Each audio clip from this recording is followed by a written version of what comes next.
Sarah Martinez had always been the quiet one in her military unit. While other soldiers spent their evenings cleaning weapons and practicing combat drills, she could be found studying medical textbooks or organizing her first aid supplies. Her fellow soldiers knew her as the gentle medic who would patch up their wounds after training, exercises, and listen to their problems without judgment. The base commander had assigned Sarah to the medical corps specifically because of her calm demeanor and nurturing personality. During her initial military assessment, the evaluators noted that she seemed uncomfortable handling weapons and showed more interest in helping others than engaging in combat scenarios. Her file was marked with recommendations for non-combat roles only. Sarah never complained about this classification. She genuinely loved her work as a field medic and took pride in being able to save lives rather than take them. Her medical bag was always perfectly organized, and she could perform emergency procedures under pressure without breaking a sweat. The other soldiers respected her skills, but many also saw her as someone who needed protection, rather than someone who could provide it. During training exercises, Sarah was always positioned well behind the front lines. Her job was to wait for casualties and provide medical assistance when needed. She rarely held a rifle, and had only completed the minimum weapons training required for all military personnel. Most of her superiors assumed she would never need to use these skills in real combat situations. The base where Sarah was stationed sat on the edge of a troubled region where tensions had been building for months. Intelligence reports suggested possible enemy activity in the area, but most soldiers believed their well-fortified position would deter any serious attacks. Sarah continued her daily routine of medical duties, unaware that everything was about to change. Her typical day started before dawn with inventory checks of medical supplies. She would count bandages, check expiration dates on medications, and ensure all equipment was in working order. After breakfast, she would conduct health checks on soldiers who reported to sick call, treating everything from minor injuries to routine illnesses. Sarah had joined the military not for combat, but because she wanted to serve her country. While using her medical training to help people, she had completed nursing school before enlisting, and saw military service as a way to gain experience in emergency medicine. Her dream was to eventually work in a civilian trauma center, where she could continue saving lives. The other soldiers in her unit had grown protective of Sarah over the months they had served together. They saw her as a little sister who needed to be shielded from the harsh realities of military combat. This protective attitude extended to their training exercises, where they would often position themselves between Sarah and any simulated enemy fire. What none of them realized was that Sarah had been quietly observing every combat drill and tactical exercise from her position in the rear. She had memorized the standard operating procedures, learned the layout of defensive positions, and understood the unit's combat strategies better than many of the soldiers who were supposed to be implementing them. Sarah also possessed something that her file and assessments had failed to capture, an intense protective instinct that had never been triggered during peacetime operations. While she appeared gentle and nurturing on the surface, there was a fierce determination buried deep within her that had never had reason to surface. The evening before the attack, Sarah was completing her usual medical supply inventory when she noticed increased radio chatter from the command center. The tone seemed more serious than usual, and she observed several senior officers having hushed conversations that stopped whenever other soldiers approached. Something was different, but she had no way of knowing that enemy forces were already moving toward their position. As Sarah prepared for bed that night, she went through her standard routine of checking her medical equipment one final time. Her aid bag was fully stocked, her radio was charged, and her identification tags were properly positioned.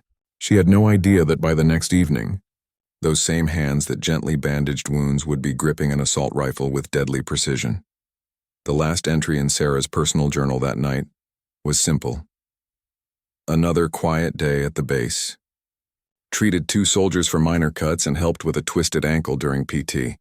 Looking forward to mail call tomorrow. She fell asleep thinking about a letter she planned to write to her family, completely unaware that she was about to face the most challenging night of her military career. The attack began at 0347 hours with a thunderous explosion that shook the entire base. Sarah jolted awake in her bunk as debris rained down from the ceiling, and emergency alarms began blaring throughout the compound. The enemy had chosen the darkest hour of the night to launch their assault. catching the base during its most vulnerable time when most soldiers were sleeping. Within seconds of the first explosion, Sarah's training kicked in. She rolled out of her bunk, grabbed her medical bag, and rushed toward the door of the barracks. Outside, she could see muzzle flashes lighting up the perimeter as enemy forces engaged the outer defensive positions. The sound of automatic weapons fire echoed across the base as soldiers scrambled to their assigned combat positions. The base commander's voice crackled over the intercom system, ordering all personnel to defensive positions. Sarah knew her assignment was to set up a casualty collection point in the reinforced medical bunker, located in the center of the compound. This position would keep her safe while allowing wounded soldiers to reach her for treatment. As Sarah ran across the compound toward the medical bunker, explosions continued to rock the base. She could see enemy tracers cutting through the darkness and hear the distinctive sound of incoming mortar rounds whistling overhead. Several buildings were already on fire, casting an orange glow across the chaos unfolding around her. The medical bunker was a concrete structure designed to withstand direct hits from enemy artillery. Sarah had drilled this scenario dozens of times during training exercises, but the real thing was far more terrifying than any simulation. The sound of gunfire was constant now, and she could hear soldiers shouting orders and calling for help from various positions around the base. Sarah quickly set up her medical station inside the bunker, arranging supplies and preparing for the wounded soldiers she knew would soon arrive. Her hands moved with practiced efficiency, despite the adrenaline coursing through her system. She had trained for this moment for months, though she had always hoped it would never come. The first casualties arrived within minutes of the attack's beginning. 2 soldiers carried in their wounded squad leader, who had taken shrapnel from the initial explosion.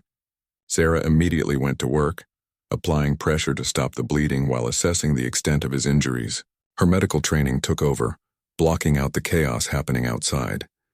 As she worked on the wounded soldier, Sarah could hear the battle intensifying outside the bunker.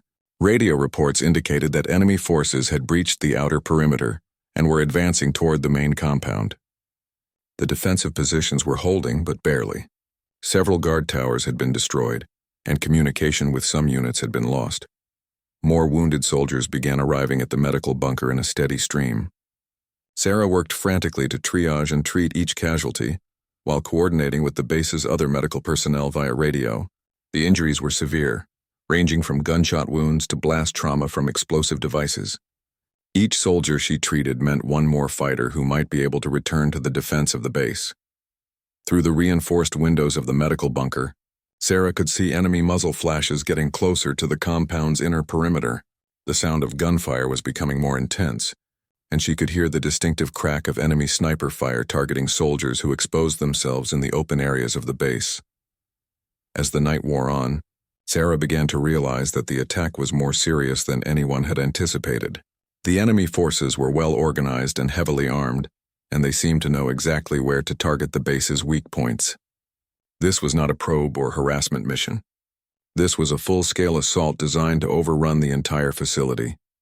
Radio reports from the command center painted an increasingly grim picture. Several defensive positions had been abandoned after taking heavy casualties, and ammunition supplies were running low in some areas. The enemy had succeeded in cutting the base's communication lines with higher headquarters, meaning no immediate reinforcements would be coming. Sarah continued treating wounded soldiers throughout the night, but she began to notice that fewer soldiers were being brought to her position. At first, she assumed this meant the casualty rate was decreasing, but radio chatter suggested otherwise. The reality was that fewer soldiers were available to carry wounded comrades to safety, as the defensive perimeter continued to shrink. Around 0600 hours, Sarah received a radio message that changed everything. The command center reported that enemy forces had broken through the main gate and were advancing toward the compound's interior buildings. All non-essential personnel were ordered to prepare for evacuation to the final defensive position, a reinforced bunker complex at the center of the base. As Sarah began gathering her medical supplies for the move, she heard something that made her blood run cold. Over the radio, she heard a soldier's panicked voice reporting that the enemy had overrun the ammunition depot and was now in control of the base's primary weapons storage facility. The situation had gone from bad to desperate in a matter of minutes. Sarah was helping a wounded soldier when the radio crackled with devastating news. The enemy had overrun the communications center and was systematically destroying the base's defensive positions one by one. The commanding officer's voice was strained as he ordered all remaining personnel to fall back to the final defensive perimeter around the command bunker. The soldier Sarah was treating grabbed her arm with a bloody hand. He was a young private named Johnson, who had always been kind to her during their time at the base. His leg was badly injured and he could barely stand, but his eyes were filled with determination rather than fear. He looked directly at Sarah and said something that would haunt her for the rest of her life. Johnson told her that most of the combat soldiers were either wounded or dead. The few who remained were running out of ammunition and could not hold the perimeter much longer. He explained that the enemy forces had superior numbers and equipment, and it was only a matter of time before they overran the entire base. His words painted a picture of a desperate situation that was rapidly becoming hopeless. As Sarah processed this information, she could hear explosions getting closer to the medical bunker. Through the small windows, she could see enemy soldiers moving between buildings, systematically clearing each structure as they advanced toward the center of the compound. Their movement was coordinated and professional, suggesting they were well-trained military units rather than irregular fighters. The radio suddenly went silent except for static. Sarah tried repeatedly to establish contact with the command center, but received no response. Either the radio equipment had been damaged, or there was no one left alive to answer her calls. The silence was more terrifying than the constant chatter of battle reports had been. Sarah made a decision that would define the rest of the night. Instead of waiting passively for rescue or evacuation, she began moving her wounded soldiers to a more secure location deeper within the medical bunker. She helped those who could walk and carried those who could not, working quickly but carefully to avoid causing additional injuries. As she worked, Sarah's mind began processing tactical information she had absorbed during months of observing combat training exercises. She remembered the locations of weapons caches, the layout of the base's defensive positions, and the standard procedures for defending against enemy assault. Information she had never expected to use suddenly became critically important. The medical bunker had a small armory containing weapons intended for the protection of wounded soldiers and medical personnel. Sarah had always ignored this room during her daily routines, but now she found herself standing in front of its locked door. Her hands shook as she entered the access code she had memorized during her initial base orientation months earlier. Inside the armory, Sarah found several assault rifles, ammunition, and other military equipment. She had qualified on these weapons during basic training, but that felt like a lifetime ago. Her hands remembered the motions of loading and checking the rifle, even though her mind was focused on the wounded soldiers who depended on her for their survival. Sarah positioned herself near the bunker's main entrance, where she could observe the approaches while remaining close enough to her patients to provide medical assistance if needed. She could hear enemy voices outside, speaking in a foreign language as they moved between buildings. Their tone was confident, as if they believed the base was already under their complete control. The first enemy soldier appeared at the bunker entrance just after dawn. He was young, probably no older than Sarah herself, and he carried his rifle casually as he approached what he assumed was an abandoned medical facility. Sarah watched him through the reinforced glass, her finger hovering over the rifle's safety switch as her heart pounded in her chest. Behind the enemy soldier, Sarah could see several more fighters moving through the compound. They were searching each building methodically, looking for survivors and valuable equipment. Their casual attitude suggested they believed all resistance had been eliminated, and they were simply conducting a cleanup operation. Sarah thought about her wounded soldiers lying helpless in the bunker behind her. These men had protected her throughout their deployment, treating her like a little sister and shielding her from danger. Now they were unable to defend themselves, and she was the only thing standing between them and an enemy force that showed no mercy to prisoners. The enemy soldier reached for the bunker's door handle, testing to see if it was locked. Sarah knew that the reinforced door would not stop a determined assault, but it might buy her a few precious seconds. She also knew that once the enemy discovered the wounded soldiers inside, there would be no negotiation or mercy. In that moment, Sarah felt something awakening inside her that she had never experienced before. It was not anger or hatred, but rather a fierce protective instinct that transformed her from a gentle medic into something far more dangerous. The same hands that had spent months healing wounds were now prepared to inflict them in defense of her patients. As the enemy soldier began forcing the door open, Sarah made a choice that would change her life forever. She flipped the safety switch on her rifle and prepared to discover what she was truly capable of when the people she cared about were threatened. The quiet medic was about to disappear, replaced by something the enemy forces had never expected to encounter. The enemy soldier forced the bunker door open and stepped inside, his rifle held loosely at his side. He expected to find either an empty medical facility or perhaps a few cowering non-combatants who would surrender immediately. What he found instead was Sarah Martinez, standing in a defensive position with her rifle raised and aimed directly at his center mass. For a split second, both soldiers stared at each other in surprise. The enemy fighter had not expected to encounter armed resistance in what appeared to be a medical facility. Sarah had not expected the moment of truth to arrive so suddenly. Time seemed frozen as both combatants assessed the situation and prepared to react. Sarah fired first. Her shot was precise and deadly, striking the enemy soldier before he could raise his own weapon. The sound of gunfire inside the concrete bunker was deafening, and the muzzle flash illuminated the interior like lightning. The enemy soldier collapsed immediately, his rifle clattering across the floor as he fell. The transformation was instantaneous and complete. The gentle medic who had spent months avoiding combat situations had just killed an enemy soldier without hesitation. Sarah felt no immediate emotion about her action, only a cold clarity that told her this was just the beginning. More enemy soldiers would be coming and she needed to be ready for them. Sarah quickly moved to secure the fallen soldier's weapon and ammunition. Her movements were efficient and purposeful. Guided by training she had absorbed almost unconsciously during months of observing combat drills, she positioned herself to cover both the main entrance and the secondary exit, creating overlapping fields of fire that would allow her to engage multiple targets. Outside the bunker, Sarah could hear enemy voices calling out in their foreign language. They had heard the gunshot and were trying to determine what had happened to their comrade. Their voices sounded confused rather than alarmed, suggesting they still did not fully understand the situation they were facing. Sarah used this confusion to her advantage, moving quietly through the bunker to check on her wounded soldiers. Several of them were conscious and aware of what was happening. Private Johnson, despite his injured leg, had managed to arm himself with a pistol from the medical bunker's small weapons cache. His eyes met Sarah's and she saw a mixture of gratitude and amazement in his expression. The second wave of enemy soldiers approached the bunker more cautiously than the first. They had found their dead comrade and realized that someone inside was armed and dangerous. Sarah could hear them positioning themselves around the building, preparing for a coordinated assault that would overwhelm any defenders through superior numbers. Sarah's mind was now operating on a level she had never experienced before. She could visualize the enemy positions based on the sounds they were making, anticipate their likely assault routes, and plan her defensive strategy accordingly. The months of unconsciously absorbing tactical knowledge were paying dividends she had never expected to collect. When the coordinated assault began, Sarah was ready.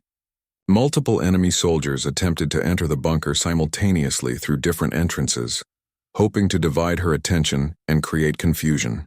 Instead, Sarah moved between positions with fluid efficiency, engaging each threat as it appeared and neutralizing it before moving to the next target. Her shooting was remarkably accurate considering the high-stress situation and poor lighting conditions inside the bunker. Each shot was deliberate and effective, wasting no ammunition while achieving maximum impact on the enemy assault.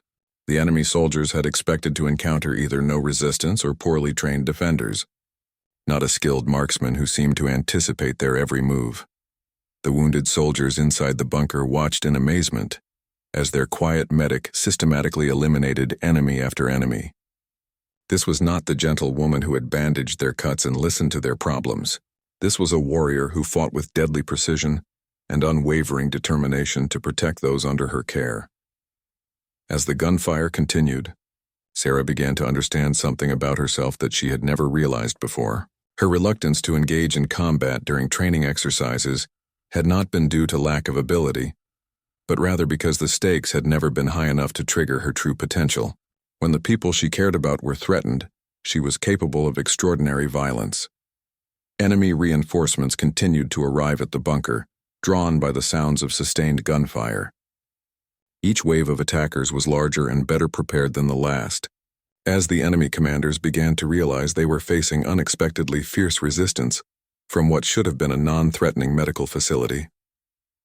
Sarah's ammunition supply was running low, but her resolve was stronger than ever. She had crossed a line that could never be uncrossed, transforming from a person who saved lives into someone who took them without hesitation when necessary. The quiet medic was gone forever, replaced by a warrior who would do anything to protect her patients. The enemy forces outside the bunker began to regroup for what they hoped would be a final assault. They brought up heavier weapons and more soldiers, determined to overwhelm the unexpected resistance they had encountered. Sarah could hear them preparing for their next attack, and she knew this would be the decisive moment that determined whether she and her wounded soldiers survived the night. The enemy forces had regrouped outside the medical bunker, and Sarah could hear their commanders shouting orders as they prepared for their final assault. Through the reinforced windows, she could see them positioning heavy weapons and gathering what appeared to be their remaining combat-effective soldiers. They were bringing everything they had to bear against what they now realized was a serious threat. Sarah checked her remaining ammunition and found that she was down to her last few magazines. The weapons she had taken from fallen enemy soldiers provided some additional firepower, but she knew that ammunition would not last long against the size of force gathering outside.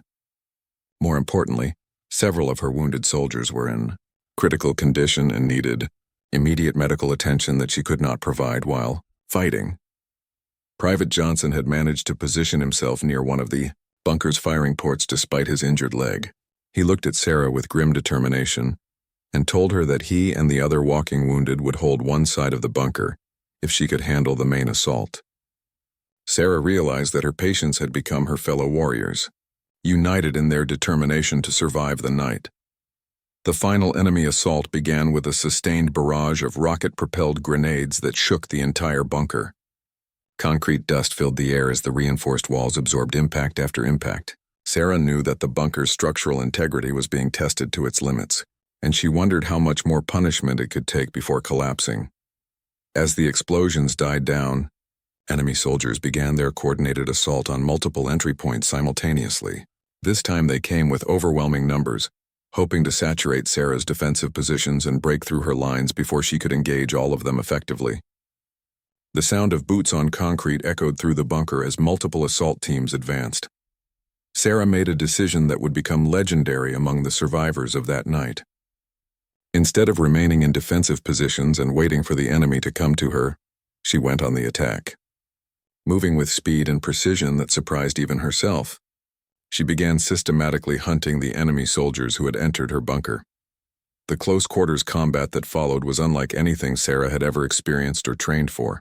She moved through the bunker's corridors and rooms like a ghost, appearing suddenly to engage enemy soldiers before disappearing again into the maze of medical equipment and supply rooms. Her intimate knowledge of the bunker's layout gave her a decisive advantage over the attacking forces. Sarah's rifle chattered on full automatic as she engaged multiple targets in rapid succession. Her shooting was instinctive rather than aimed, relying on muscle memory and spatial awareness to hit targets in low-light conditions. The enemy soldiers, trained for conventional warfare, were unprepared for this type of close-quarters fighting against an opponent who knew every inch of the terrain. The psychological impact of Sarah's counterattack was as devastating as its physical effects. Enemy soldiers who had expected to quickly overwhelm a medical facility instead found themselves trapped in a nightmare scenario where death could come from any shadow. Their coordinated assault quickly devolved into confusion and panic as unit cohesion broke down. Sarah moved from room to room, clearing each space with methodical efficiency. The same attention to detail that had made her an excellent medic now served her well as a warrior. She checked corners, cleared blind spots, and eliminated threats with the same systematic approach she had once used to organize medical supplies. Wounded soldiers inside the bunker could hear the gunfire moving through different areas of the facility as Sarah conducted her one-woman assault. They realized that their quiet medic had become something far more dangerous than any of them had ever imagined possible. The sounds of combat were moving away from their position, indicating that Sarah was driving the enemy back rather than merely defending. Outside the bunker, enemy commanders were receiving increasingly frantic radio reports from their assault teams. What should have been a simple mop-up operation against non-combatants had become a costly battle against an opponent who seemed to be everywhere at once. Their carefully planned final assault was falling apart in the face of unexpectedly fierce resistance. Sarah's ammunition was nearly exhausted, but her tactical situation had improved dramatically. Most of the enemy soldiers who had entered the bunker were either dead or wounded, and those who remained were more interested in finding an exit than continuing the fight. The psychological momentum had shifted completely in her favor. As the gunfire died down, Sarah found herself standing in the bunker's main corridor, surrounded by the evidence of her transformation. The gentle medic who had begun the night treating wounded soldiers had become a warrior who had single-handedly defeated a numerically superior enemy force. Her medical uniform was torn and stained, but her eyes burned with the intensity of someone who had discovered their true capabilities under extreme pressure.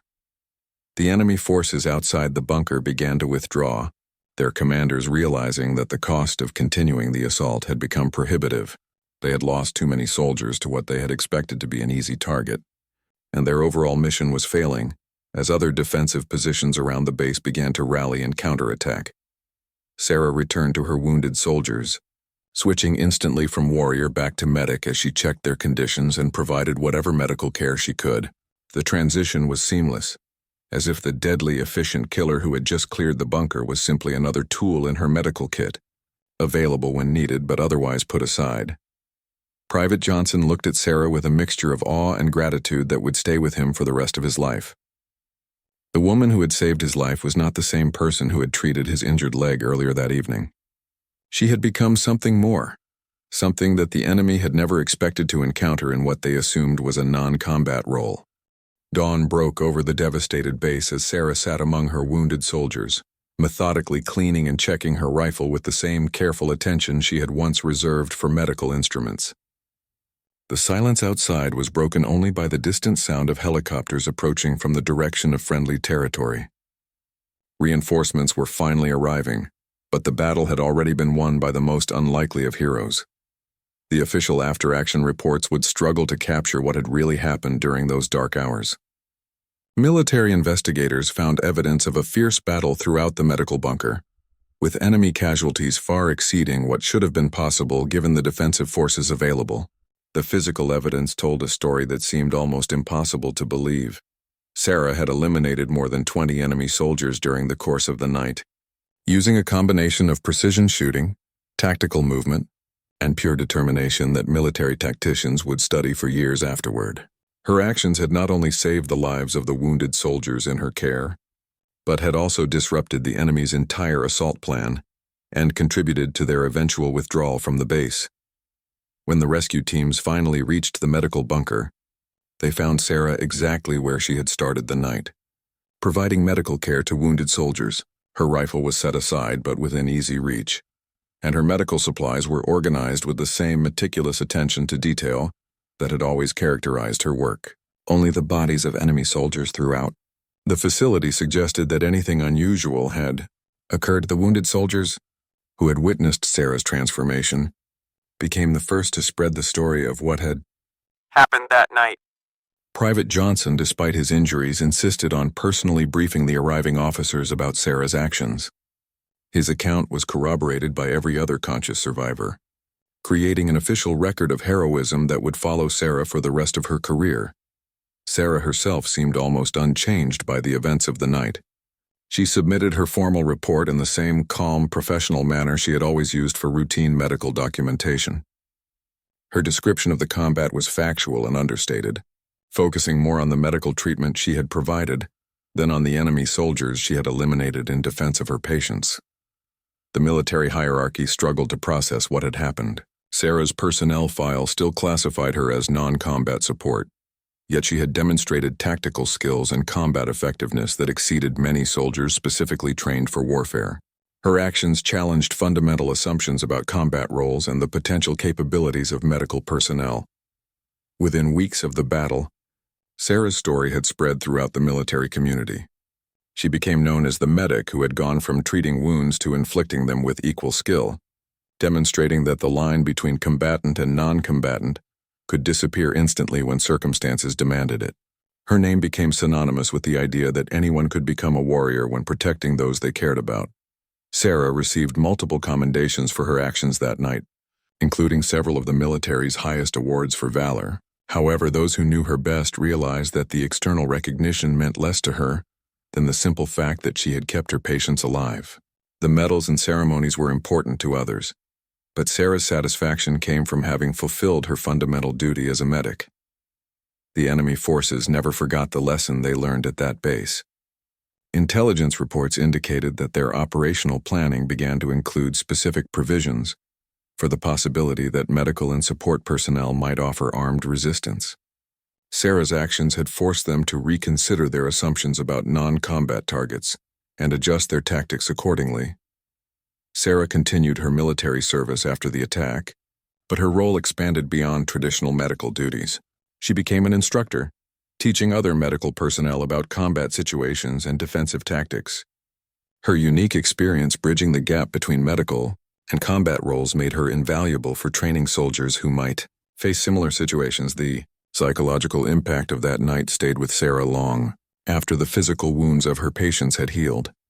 She had discovered capabilities within herself that she had never known existed, and she had learned that ordinary people could accomplish extraordinary things when the stakes were high enough. The quiet medic still existed, but she now coexisted with a warrior who would emerge whenever needed. Years later, when Sarah finally left military service, the story of her transformation continued to inspire new generations of soldiers. Military academies used her case as an example of how circumstances could reveal hidden strengths and how the distinction between combatant and non-combatant roles could become meaningless in the face of real threats.